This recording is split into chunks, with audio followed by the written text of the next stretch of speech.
Hello, gentle viewers, and welcome to another quick hit. Unlike the first quick hit, which covered The Witcher 3 and its quest system, which, as I finished the game, my opinion of it started to shift slightly. I became a little more forgiving about it. But nonetheless, I do think it had some flaws that I think other games handle better. In this version, we're not going to be talking about a game I will never play for the channel. The sheer amount of time it takes to finish The Witcher 3 means I would never play it on the channel. But Victoria 2 I might. Because Victoria 2 is a Paradox game. It's actually a little bit older these days.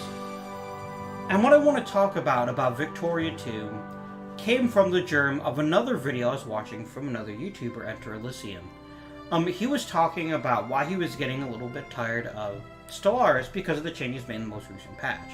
And I'm not going to talk about those changes because, frankly, that's not what inspired me. What inspired me was thinking, I should love Stellaris. It's really well designed, it's fun to play, it's enjoyable, it's a new theme, but there's something about it it just rubs me slightly the wrong way. And then as he was talking about the Casa Spell system, it hit me. Stellaris is a war game. Now, you're probably thinking, what? Of course it is. What kind of idiot doesn't think it's a war game? The thing is that a game like EU4 or Crusader Kings 2 doesn't have to be a war game. War is simply one tool in your belt. But Stellaris really seems to me it's designed around war. And while you can play the game peacefully, it seems like if you don't go to war, the game doesn't feel right. Now Hearts of Iron 4 is definitely a war game. March of the Eagle is definitely a war game. EU4, Crusader Kings, war is a part of it. Crusader Kings less so than EU4. You can have a very enjoyable game of Crusader Kings without ever going to war. I need to turn the music down for this game a little bit. It's wonderful music, but it's just so loud. And that got me thinking about probably my favorite Paradox game of all time, which is Victoria 2.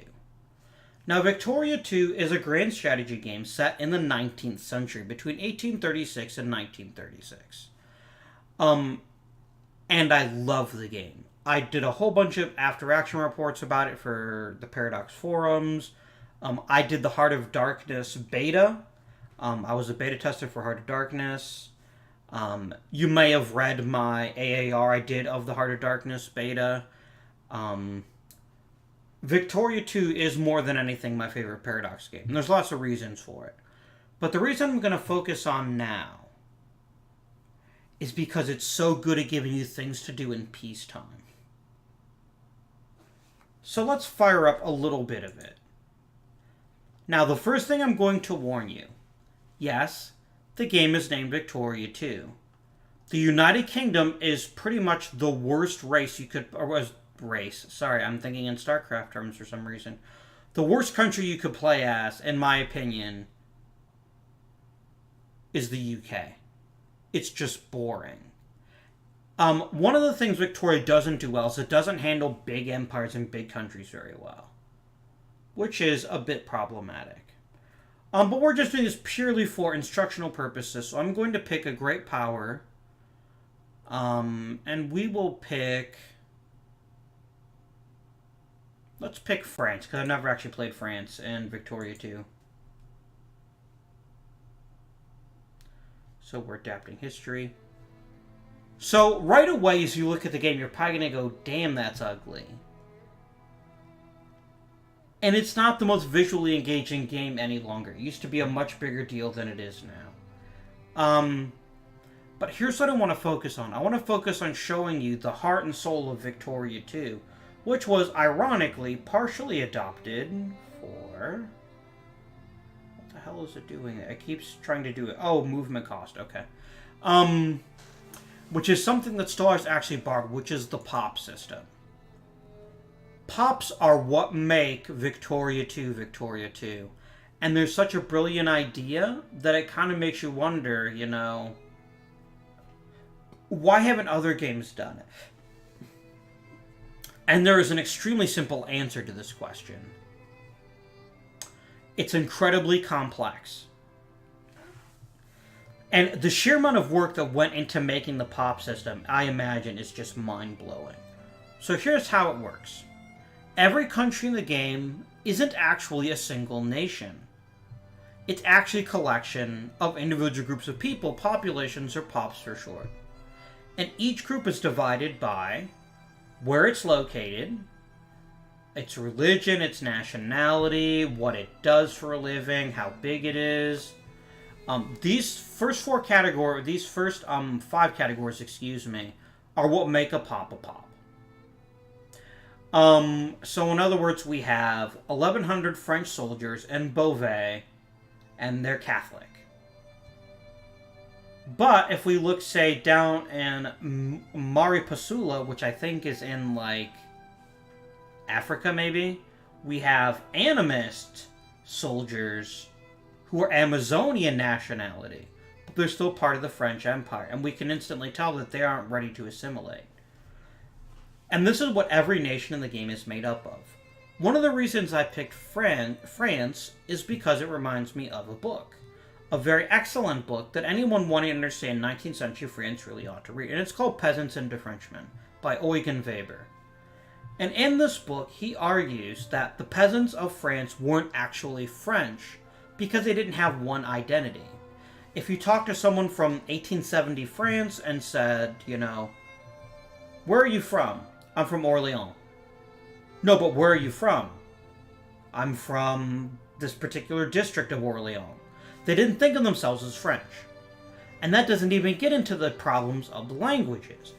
Someone from Brittany or Bretagne could never understand someone from the Occitan. They're just totally different languages. And I think that Paradox does a wonderful job of capturing this sentiment that people are divided in different groups, and then they all have different goals as a result. Now, the reason this is so important is because it feeds into the political system and it feeds into the economics of the game. There isn't just one number that says consumer goods. People have specific needs and desires. For example, life needs. I think if we click on the pop, it'll tell us what is included in it. So this is what every soldier needs to live. He needs wool, beef, fish, fruit, and grains. He needs a well-balanced diet. If he gets these things, the pop won't die. Everyday needs. Now he's a soldier. So he needs ammunition. He needs a gun. He needs coal. And he needs tea and liquor and regular clothes and furniture. And then finally the luxury goods. In contrast, let's find a different pop. Let's find a farmer. We want deselect all, and then we'll click on farmers. What is it farmers want? Well, farmers, you see right away, they don't need guns. They don't care about them. And farmers are totally happy with regular furniture. They don't need fancy furniture. They'd like coffee if they can get it, and they definitely want liquor. But farmers don't want wine. They just don't care about it. You'll also notice this is much larger because this pop is much larger. So this is simply farmers in Beauvais who are Catholic. And you'll notice they tend to be fairly conservative, and the politics really works in an interesting way. So this means that you want to acquire certain goods or make them in your factories as a way to keep certain elements of your population happy. Ideally, you'd like to make everybody happy, but that's not always possible. And some people are very hard to make happy indeed. Let's look at aristocrats. Let's find the snootiest of them all. Let's find the Parisians. Now, Parisians, they're very picky indeed. For a Parisian to be happy, not only does he need the basics, everyone has the same life needs. Wool, by the way, they need to make clothing. But they want coal, they want paper, they want tobacco, they want coffee, they want wine, they want fancy clothes and fancy furniture. But because they're aristocrats, they enjoy hunting, don't they? And so they want guns, and they want ammunition, and they want ships, so that they can trade because they're aristocrats, and they want to get high because they want opium. But if we take someone like slaves, they'll have very, very different needs, indeed. Slaves have no life needs, which means they're always content with what they're getting. If you gave slaves coal so they could heat their homes, they would have everyday needs, and all you have to do is give them opium so they can be high all the time, because it sucks being a slave really hard. And then officers will be a little bit different again. They'd really like to be fancy aristocrats too, and they want opium too. They also want glass, which is something that your average farmer doesn't care about. What are these? Oh, these are craftsmen, so craftsmen will be more different still. And I just click select all. Whoops. Aristocrats. Find me some craftsmen. You're an artisan. There's a difference between artisans and craftsmen, and it's not something I want to go into in this video. Did I just see someone? Yeah, we've got some Jewish artisans in Colmar. We've got some Muslims in the Maghreb, which makes total sense. You'd expect to find them there. These are bureaucrats. We just missed our capitalists. Capitalists probably have the highest demands of any class. They want all the things. They want oil. They want rubber.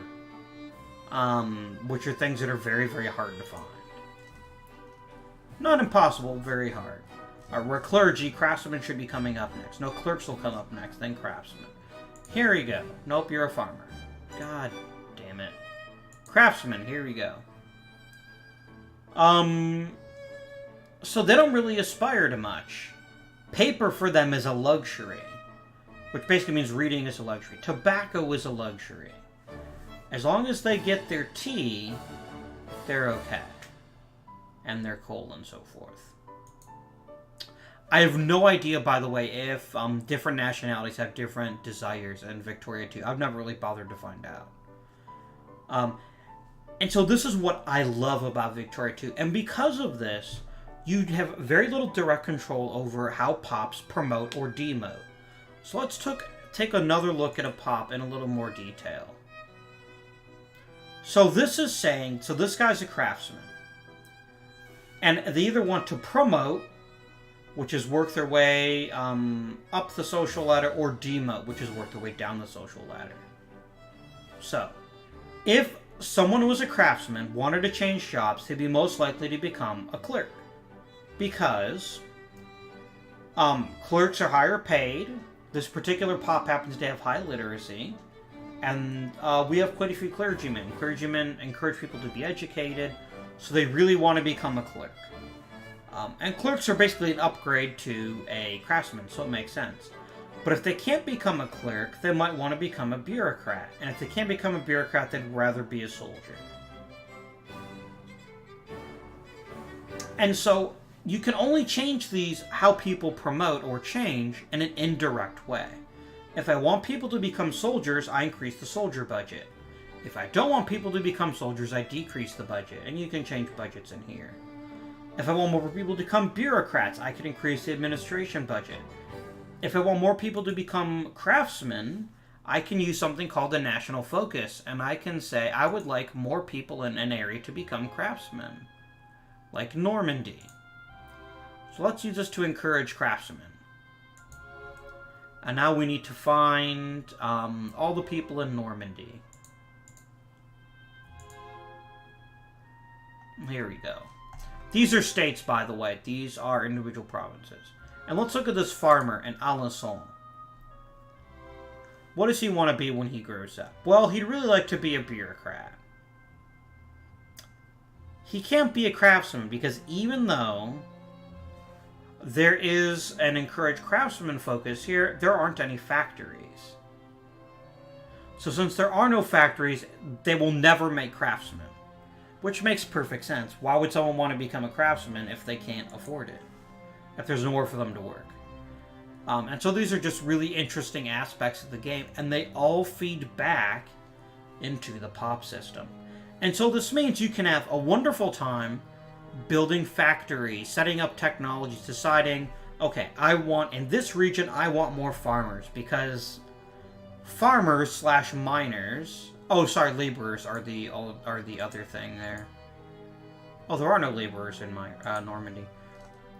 So basically, if you don't work in a factory, you probably work either as a farmer or as a laborer. So here you want laborers because it's a mine, and laborers work in a mine.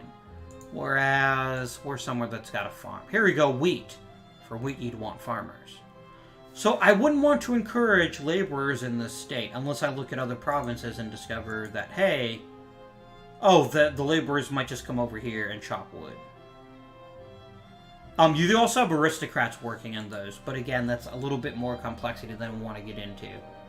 So there's that you can set up. You can build your army.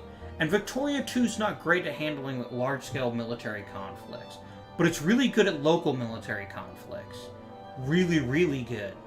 And you have to make sure that you have enough people that want to be soldiers. When you're building factories, you need to have people to work in them. If you want to promote a particular good, let's say you're staring at the cost and you're like, holy shit, people always want silk, but France doesn't make any. Dye, France doesn't make any. Oh, France makes a little bit. What's something that's really high value that we can actually make at this point in the game? Like, where are radios? Have they actually fixed that? Have they patched that? It used to show things you couldn't possibly have at the beginning of the game as something that people would demand, but it looks like they fixed that. Yeah, because there's no tanks. There's no radios. That's really smart if they fixed that bug. It wasn't really a bug. It just kind of broke immersion for me. It's like, oh, people want radios before they even know radios are a thing. So you could, for example, focus on liquor. And you can build your industry up. You can use national focus. There's all these things you can do. You're the invisible hand of the market. You can never tell a pop, become a soldier, become a craftsman. You can never tell them, vote liberal, vote conservative, but you can steer them in all sorts of fun and interesting ways, to the point where you can have a wonderful time and not even have a single war.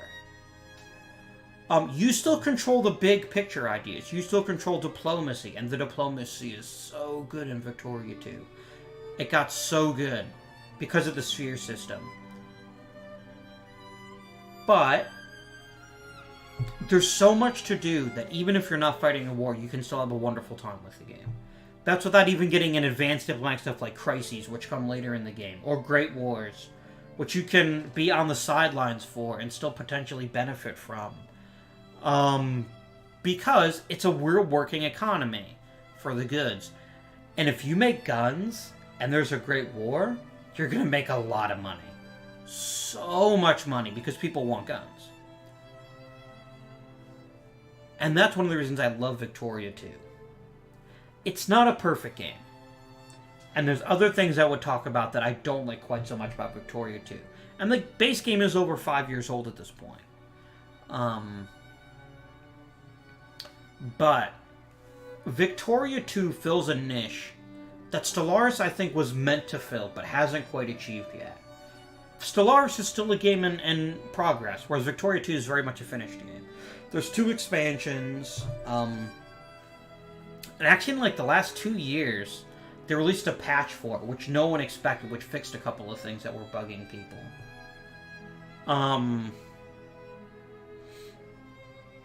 Which I'm really excited about. Like, one of them, for example, is the fact that radios don't show up in production anymore. They show up as an option for something you can predict, but they don't show up in the trade screen anymore, because they used to show up there. But they show up in the production screen, which makes sense, because it's something you can build later on. The trade screen, by the way, is somewhere you can really get hardcore about. You could easily spend 8 hours just in the trade screen, and telling the game, okay, I found something in low demand, like cement. I'm gonna buy the shit out of it now when it's cheap. I can say, I'm gonna change this here. I'm gonna buy 2,000 pounds worth of it. Confirm. And then you start stockpiling it. That's how deep the game goes if you want it to go that deep. And you probably don't. And the game does a fairly okay job of managing stockpiles on its own, but the fact the option is there, it's just so good. I think someday Stellaris could get there. Stellaris really needs to flesh out the I'm in peacetime, what can I do? Especially after the first third of the game, once most of the other star systems are discovered. There just isn't as much that's interesting to do. And while there are pops of a sort in Stellaris, they're very, very different. And they're based mostly around ethics. Which is a cool way to handle something that Victoria 2 does better, which is politics. I'd really like to see a full functioning democratic system in Stellaris. I think that would be a brilliant addition to the game and really help make those particular types of empires more fun to play. But things like influencing other nations, which you can do in Victoria 2, you can't do it in Stellaris. I can't win hearts and minds in Stellaris. If I want your territory, I basically have to shoot you in the face until you give it up. And that's not as interesting to me. But you can do that in Victoria 2. So I hope you've enjoyed this little quick hit, this quick look at Victoria 2. There's tons of stuff I haven't even begun to scratch the surface on that's awesome about this game. But I really just wanted to give people a flavor for the game. And if you want to see a series of Victoria 2, I am totally down for that. Just let me know in the comments. Like the video if you want to see more of it. Subscribe to the channel so that you'll be notified if it does end up being a thing on the channel. Because I'm really curious to see if people want to see these older games. March of the Eagles did surprisingly well. I didn't expect as many people would enjoy watching it. So maybe people would enjoy watching this game. But if you do, like and comment in particular, especially comments. Maybe even give me some country suggestions for countries you'd like to see me play. I will tell you flat out, I will not play the British Empire or the Russian Empire because they're just such a pain in the ass to manage. Russia's not as bad, but the British Empire is just so bad. And it's ironic because it's called Victoria. It's named after Queen Victoria, but yet I'm not going to get into it. You're not that interested in it, and frankly, we both have better things to do. But do let me know what you think of Victoria 2 if you want to see more of it. I could very easily put together a tutorial series. But for now, I want to thank you for watching, and until next time, I bid you good day.